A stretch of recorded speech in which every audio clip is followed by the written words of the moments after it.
चलिए दोस्तों, आपका बहुत बहुत स्वागत है नागिन 7 के आज के वीडियो में। आपको बताऊँ क्या क्या हुआ और क्या क्या होगा। सबसे पहले तो बता दूँ, ये अनंत की जो फाइट चल रही थी वही भेड़िए से पूरी होती है और वो उसे मार डालती है ना।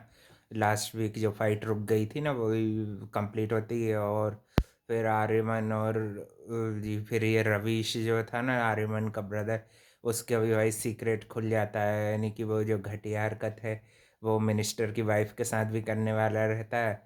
तो उसका फादर उससे उसको रंगे हाथों पकड़ लेते हैं। उसकी फिर भाई ये लोग ये चाल चलते हैं कि फिर इसकी जो पूर्वी के पेरेंट्स रहते हैं ना, ये अनंता की शादी उससे कराने के लिए और जिस तरह का उन्होंने बिहेवियर किया था ना, उसके साथ बेइज्जती करके भगा दिया था, तो उसी के लिए उसके फादर फिर आ जाते हैं, है ना। मगर भाई वो उनके जो थाली जो रहती है ना, बाद में फिर ये चाल चलते हैं इसके जो फादर रहते हैं रवीश के, और वो ये चाल चल लेते हैं कि बता देते हैं कि ये गर्लफ्रेंड जो है इसे ये कोई इन्वॉल्वमेंट नहीं है आपकी वाइफ के साथ। इसकी तो गर्लफ्रेंड है जिससे वो बहुत प्यार करता है। उसकी शादी वादी और बच्चे वाली बात भी सब उस पर नाराज़ होने के लिए आते हैं, मगर वो फिर उनका रिश्ता तय हो जाता है। मगर इसको भाई जो उसने शुरू में देखे थे ना, सूरी नाम देख के उसको शक जाता है कि ये भाई ये कहीं वही चार बहरूपिये तो नहीं जो अपने देश में घुसे आए थे, है ना।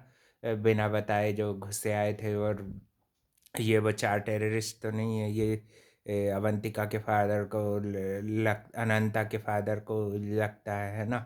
और फिर भाई ये सब चीज़ें होती हैं और फिर आर्यमान और ये इनके बीच में भी अच्छी अच्छी फ्रेंडशिप होने लगती है।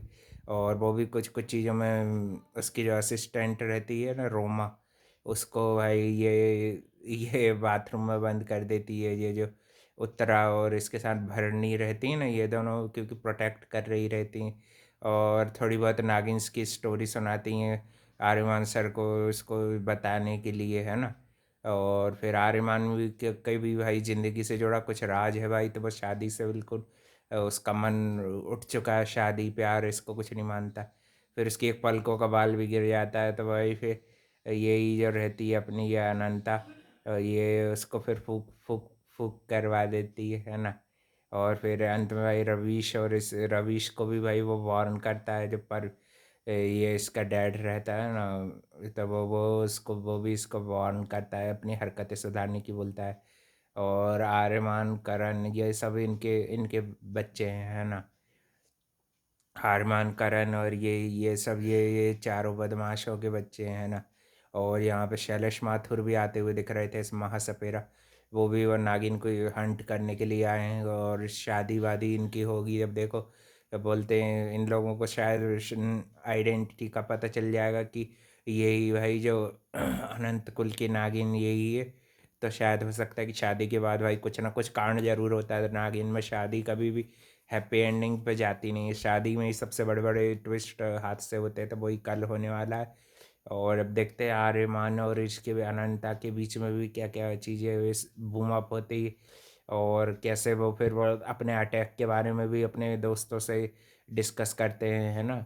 कि किस तरह से वो महाकुंभ को लाल करना चाहते हैं और उस पर हमला करना चाहते हैं और कैसे भाई इससे इकोनॉमी भारत की नष्ट करना चाहते हैं ना। महाकुंभ से जो पैसे जनरेट होंगे, आइडेंटिटी रेवेन्यू जनरेट होगा, उसको कैसे मिटाना चाहते हैं ये लोग। देखते हैं अब ये इनके ईविल प्लान में हो पाएंगे कि नहीं। ड्रैगन तो आज दिखाया नहीं, मगर भाई उसने अपना फर्स्ट शिकार तो कर चुका है, वो लड़की का, वो जो मैंने प्रीवियस के पहले वीक में बताया था, है ना। तो भाई ये सब हुआ। और भाई अब देखते हैं आगे और क्या क्या होता है। आर्यमान और इसकी भी केमिस्ट्री अच्छी दिख रही है अनंता की, है ना। अब देखते हैं भाई आके, क्योंकि भाई जो जो पूर्वी है ना वो अनंता है। और ये जो जो पूर्वी जिस जो ईशा सिंह पे प्ले कर रही है ना, वो पूर्वी है। है कि नहीं भाई। तो भाई कंफ्यूज मत होना, मैंने पहले ही बता दिया क्योंकि वो फर्स्ट एपिसोड में रिवील्ड कर दिया था इन लोगों ने। मगर भाई अभी फ़िलहाल स्टोरी के हिसाब से वो सब ट्विस्टेड में चल रहा है। अब देखते हैं भाई और क्या क्या नए ट्विस्ट आते हैं, कैसे हमला करते हैं, कैसे बचते हैं, ये है ना। शैलेश माथुर आए हैं भाई। The old OG is back. चलो भाई, थैंक यू फॉर वॉचिंग। मिलते हैं कल एक और नए नए अपडेट।